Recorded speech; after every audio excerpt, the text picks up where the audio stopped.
রাসূল সাল্লাল্লাহু আলাইহি ওয়াসাল্লাম বলেছেন একদিন সাহাবীদেরকে, শীঘ্রই একটা সময় আসছে, হাদিসটা খেয়াল করেন, যখন মুশরিকরা তোমাদেরকে এমন ভাবে কচুকাটা করবে যে মনে হবে যেন দস্তরখানায় সবাই খাইতে বসছে, ক্ষুধার্ত মানুষ খাইতে বসছে, যেমন দোগ্রাসে সবাই খায়, এইভাবে তোমাদের ইহুদি খ্রিস্টান মুশরিকরা কচুকাটা করবে। সাহাবায়ে কেরাম অবাক হয়ে বললেন, আমরা কি সংখ্যায় কম হব ইয়া রাসূলুল্লাহ?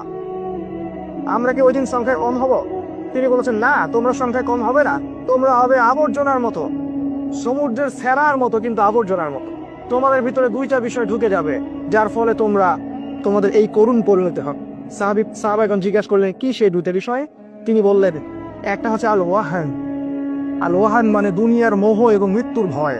তোমরা আল্লাহর পথে জীবন দিতে চাইবে না, হক কথা বলতেই চাইবে না, জীবন দেওয়া তো দূরের কথা, জীবন দেওয়া তো অনেক বড় স্টেজ, হক কথা তা বলতেও চাইবে না। আর একটা জিনিস তোমাদের ভিতরে ঢুকে যাবে, সেটা হলো দুনিয়ার মোহ। এই দুইটা বিষয় যখন তোমাদের ভিতরে ঢুকে যাবে, তখন তোমাদের এই পরিণত হবে। আল্লাহ পাক বোঝার তৌফিক দান করুন, আল্লাহুম্মা আমিন।